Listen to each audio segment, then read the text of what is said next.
We are going to start this recipe by preheating our oven to 375 degrees Fahrenheit. Next, grease your lasagna trio pan really good with cooking spray so that none of the batter sticks to the bottom. If you don't have a lasagna trio pan, check the description for other alternatives. To a very large bowl, add 300 grams of sourdough discard. The bowl I am using here is a 7-quart bowl. 690 grams of milk, or if you can't do milk, water also works great in this recipe.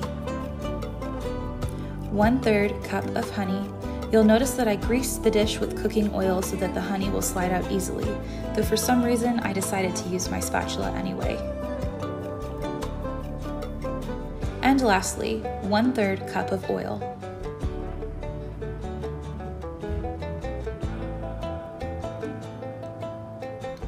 Whisk until everything is well incorporated.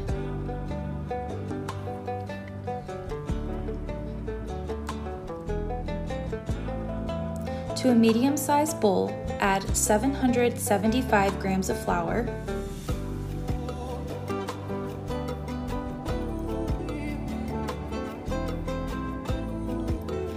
2 tablespoons of baking powder, 1 tablespoon of salt, and if you love pumpkin pie or spiced cake, go ahead and add the optional spice blend as well, listed on the screen and in the description below. Whisk everything together and set that bowl aside.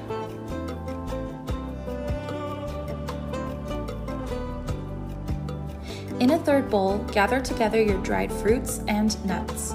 Any combination of dried fruit and nuts will work for this recipe, so choose your favorites.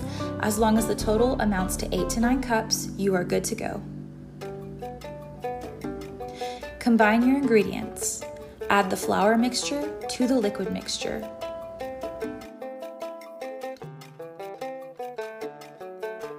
Whisk until the mixture is mostly combined.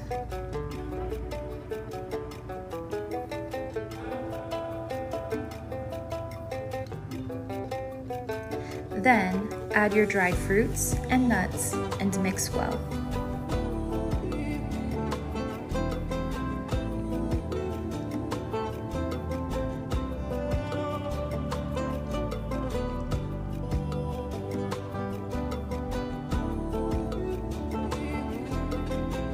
Next, we're going to take our batter and spread it evenly into the 3 sections of the lasagna trio pan.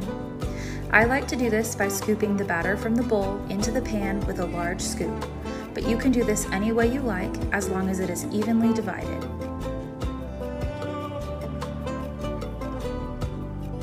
Go ahead and take your spatula and smooth out the tops.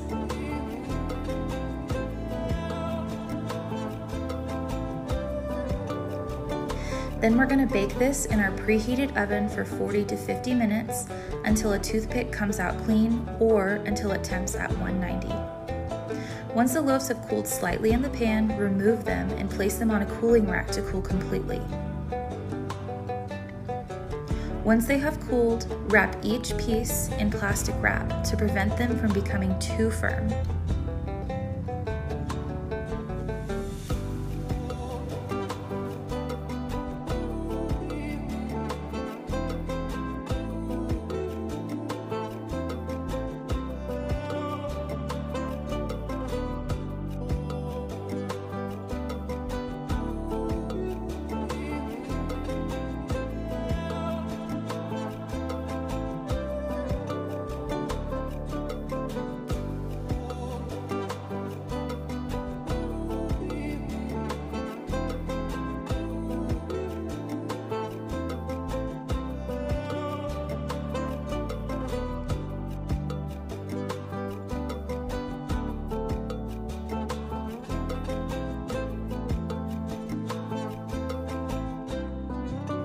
These will now sit on the counter until you are ready to turn them into crackers. Alternatively, you can enjoy these loaves fresh out of the oven and they are delicious. The next day, remove the plastic wrap from each of the loaves.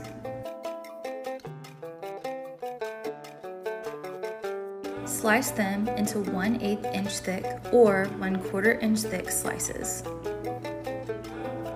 Place the slices on the rack of a dehydrator. Alternatively, you could bake these in the oven on its lowest setting until they are fully dried out.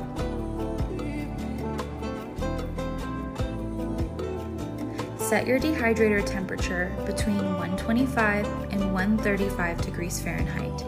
These will dehydrate for 8 to 12 hours depending on the temperature and thickness. A good sign that they are ready is when they are completely firm to the touch. Allow the crackers to cool completely before storing to prevent any moisture from developing in the storage container, thereby ruining your crackers. And there you have it, folks. A crispy, crunchy, sourdough, fruit and nut spiced cracker. Enjoy!